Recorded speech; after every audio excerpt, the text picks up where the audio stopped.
It was a chilly evening, and Mark stood outside the small apartment he rented with his son, his hands rough from the day's labor. His job as a mechanic was exhausting, but it was all he had to keep things together. Ever since his wife left, Mark had been doing his best to raise his 10-year-old son, Jamie, on his own. They didn't have much, but he always found a way to put food on the table and keep a roof over their heads, even if it meant working late into the night. That evening, however, something unexpected was about to change their lives forever. As Mark wiped his hands on a rag, he heard the faint sound of sobbing nearby. It was unusual for anyone to be out on the streets at this hour, especially in their quiet neighborhood. He followed the sound, rounding the corner of a dimly lit street, and there, sitting on the curb with tears streaming down her face, was a young girl. She couldn't have been more than 12 or 13. Her clothes looked expensive, her shoes neatly tied, and yet there was an unmistakable look of fear and confusion in her eyes. Mark knelt beside her, trying to make his presence known without startling her. "Hey, are you all right?" he asked gently. The girl jumped slightly, wiping her tears quickly, as if embarrassed to be caught crying. I'm lost," she said in a trembling voice, barely looking up at him. "I can't find my way home. I don't know where I am." Mark felt a pang of sympathy. He knew what it felt like to be lost. Maybe not in the physical sense, but emotionally. Life had dealt him his fair share of blows, and he could see the same kind of struggle in the girl's eyes. She looked like she came from a world very different from his own, but in that moment, it didn't matter. A child was scared, and he was going to help her. "Don't worry," he said softly. "I'll help you get home. Do you know your address or a phone number I can call?" The girl shook her head. "I don't remember the address. I was with my parents earlier, but I wandered off, and now I can't find them." Her voice broke again as she spoke, the panic rising. Mark's heart sank. He glanced down the street, hoping to see someone looking for her, but the street was empty, the cold night settling in. He had no choice but to bring her back to his place, just for a little while, until they could figure things out. "All right," Mark said, standing up and offering her his hand. "Let's go to my place for now. It's warm, and we'll figure out how to get you home. My son will be there too. You'll be safe." She hesitated for a moment, but eventually took his hand, her grip weak and uncertain. They walked the short distance back to his apartment, the night air biting at their skin. When they arrived, Jamie greeted them at the door, his wide eyes filled with curiosity as he saw the stranger. "Jamie, this is, what's your name?" Mark asked, realizing he hadn't even asked yet. "Maya," the girl whispered, her eyes darting around the modest living space. "Jamie, this is Maya. She's lost, and we're going to help her find her way home," Mark explained to his son, who nodded solemnly, sensing the gravity of the situation. Mark made Maya a cup of hot cocoa and tried to comfort her, asking gently if she could remember anything, any landmarks, streets, or names. But the more they talked, the clearer it became that Maya was far from her home, and there was little they could do until morning. Hours passed, and though Jamie had fallen asleep on the couch, Maya remained awake, her eyes wide and anxious. Mark tried calling local authorities, but there was no immediate news of a missing child fitting Maya's description. The worry gnawed at him. Who were her parents? Were they out there searching for her, just as panicked as she was? As the night grew darker, Mark began to wonder if there was more to Maya's story than she was letting on. Something didn't quite add up, but he pushed the thought away. Now wasn't the time to question things. She was just a scared child. Then, just as Mark was about to suggest that they all get some rest, the sound of a car engine roared outside. It wasn't the usual hum of a neighborhood vehicle. It was louder, smoother, like something you'd hear in a luxury car commercial. Mark peered out of the window, his brow furrowing, as the headlights of a sleek black car pulled up in front of his apartment. He stood frozen for a moment, watching as the car door slowly opened. Who could this be at this hour? And what did they want? Without thinking, Mark walked to the front door and opened it, stepping onto the porch. The cold night air hit him like a wall, but he barely noticed. His eyes were fixed on the car as a figure stepped out, their silhouette shrouded in darkness. Mark's heart raced as the person approached, their footsteps slow and deliberate, and then, just as they reached the bottom of the steps, they stopped. The figure, dressed in a sharp black suit, looked up at Mark with an unreadable expression. "Mr. Bennett?" the man asked, his voice smooth but unsettling. Mark nodded slowly, his mind spinning with questions. "I believe you have something that belongs to us," the man said, his eyes briefly glancing toward the house, where Maya was still inside. Mark's heart pounded in his chest as he realized the night was far from over. Something much bigger was at play, and he was about to find himself in the middle of it. Mark stood there, his breath visible in the cold night air, staring at the man in the black suit. His mind raced as he tried to piece everything together. What did he mean by something that belongs to us? Surely the man was referring to Maya. But why would anyone send someone like him to find a lost girl? Something about this didn't sit right. "Who are you?" Mark asked, his voice steady, despite the uncertainty churning inside him. The man didn't flinch, didn't break his calm demeanor. "That's not important," he replied smoothly. "What is important is that the girl inside, Maya, needs to come with me. Now." Mark's protective instincts flared. He hadn't known Maya for long, but everything in him screamed that something was wrong. He couldn't just hand her over to a stranger, especially not under these circumstances. "I'm not sure what's going on, but she's just a kid. You can't expect me to send her off with you without some answers," he said, stepping forward slightly. The man's expression remained cold, but there was a flicker of impatience in his eyes. "This isn't a negotiation," he said. "You've already done enough. Now step aside." Inside the house, Maya, who had overheard the conversation, peeked out from behind the curtain. Fear flickered in her eyes as she watched the exchange. She recognized the man. He wasn't someone she wanted to see, and it was clear that wherever he planned to take her wasn't where she wanted to go. But Mark couldn't know that. He could only feel the rising tension and the gnawing sense that he was about to make a decision that could change everything. Before he could respond, the man took a step forward, his voice turning icy. "I suggest you don't make this harder than it has to be."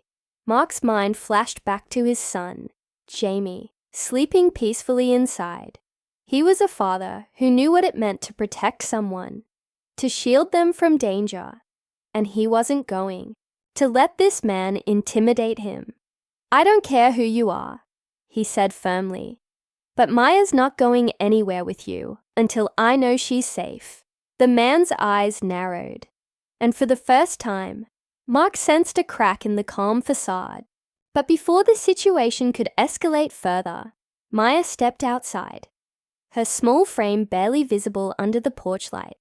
"No, please," she said quietly, her voice trembling. "I don't want to go with him. He's dangerous." Mark's heart sank. There it was, the confirmation he needed. Whoever this man was, he wasn't here to help her. And now, it was up to Mark to keep her safe, no matter what it took. The man's gaze shifted to Maya, and for a split second, something cold and menacing flashed across his face. "Maya, you know this isn't your choice to make," he said sharply. "Your parents, they don't care about me," Maya shouted, her voice suddenly stronger, filled with desperation. They never did. They only want me back because they need me for their stupid plans. Mark turned to Maya, trying to make sense of her words. What plans? What was she talking about? The situation was quickly spiraling into something much more complicated than he had anticipated. But there was no time for questions now. Maya's fear was real, and that was all he needed to know. Mark stepped in front of Maya, his voice low but firm. You heard her. She's not going with you. The man clenched his jaw, clearly frustrated by Mark's defiance. You don't understand what you're getting yourself into, he warned. This isn't just about her. You're putting yourself, your son, in danger by standing in my way. The mention of Jamie sent a chill down Mark's spine. He hadn't thought about the potential risk to his son until now, but it was too late to back down. He couldn't let this man take Maya, not when she was so clearly terrified of what would happen if she left with him. You can leave now, Mark said, his voice unwavering.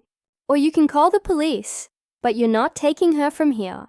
For a moment, the man just stared at Mark, as if weighing his options.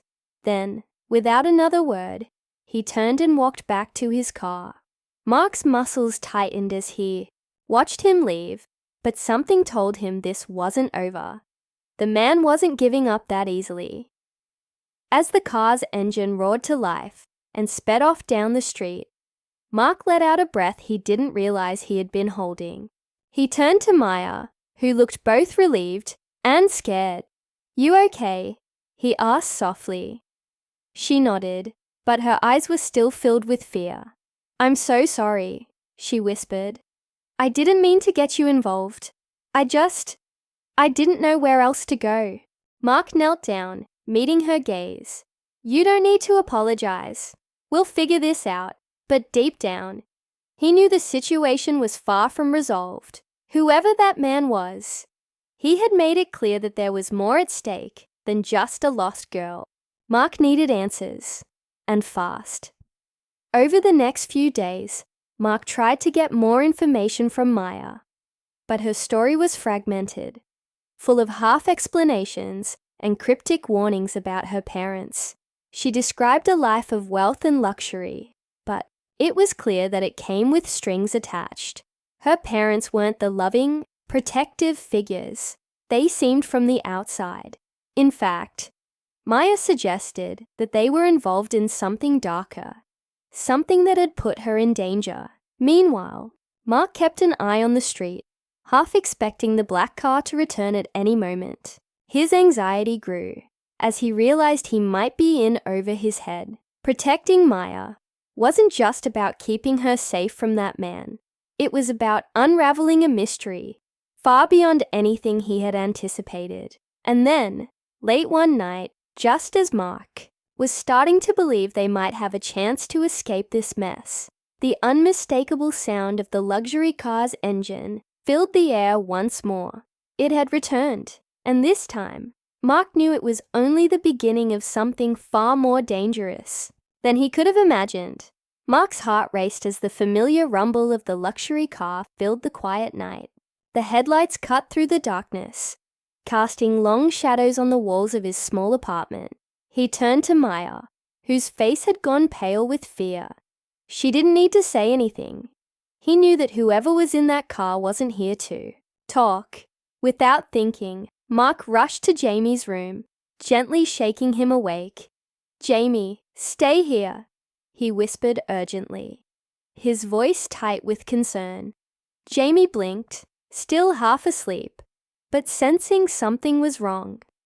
No matter what happens, you stay inside, understand? Jamie nodded, too groggy to argue, but the worry in his eyes was clear. Mark gave him a quick hug, his mind racing with fear and determination. Then he went back to Maya, who was trembling by the door. They're here for me, she whispered, her voice barely audible. I shouldn't have stayed. I've put you in danger. Mark shook his head. No one's taking you anywhere, he said firmly. Not until we know you're safe. As the car's engine cut off, There was a tense silence. Then, the car door opened and two men stepped out. One of them was the man in the suit from the night before, and the other was taller, broader, and far more intimidating. They walked slowly toward the house, their footsteps heavy and deliberate, as if they knew they held all the power. Mark's stomach churned, but he squared his shoulders and stepped outside, determined not to let them see his fear. He had no plan, no real idea of how to handle this, but he couldn't let them take Maya. Not without a fight. The man in the suit was the first to speak. "You had your chance," he said coldly. "This doesn't have to get ugly, but we're taking her. Step aside." Mark stood his ground, glancing back at Maya, who was peeking out from behind the door, her eyes wide with terror. "You still haven't told me why," Mark said, his voice steady, but his nerves fraying. "Why is she so important to you? What are you really after?" The man in the suit exchanged a glance with his larger companion, who cracked his knuckles, menacingly. "It's not your concern," the man replied. "Her parents want her back. That's all you need to know." Maya stepped forward, her voice shaking, but filled with determination. "No," she said. "It's not that simple. My parents don't want me. They want control. They're using me, and I won't go back." The taller man scowled. "Enough. Talk. We're done here." But just as he moved to grab Maya, Mark blocked his path, his hands clenched into fists. He was no fighter, but he wasn't going to let these men take her without trying to stop them. "Get out of my way," the taller man growled, his patience clearly wearing thin. He shoved Mark aside with a force that knocked him to the ground. Maya screamed. But before the men could grab her, the sound of police sirens cut through the tension. The men froze, their heads snapping toward the flashing lights coming down the street. Mark, still winded from the fall, looked up, barely able to believe it. He had called the police earlier, hoping they might help find Maya's parents, but now it seemed like they had arrived, just in time for something far more serious. The men cursed under their breath, backing away from the house as the sirens grew louder. They knew they couldn't risk a confrontation with the police. "This isn't over," the man in the suit hissed at Maya. "We'll be back. You can't hide forever." With that, they hurried back to the car. And before Mark could even catch his breath, the luxury vehicle peeled away into the night, disappearing down the street just as the police cars arrived.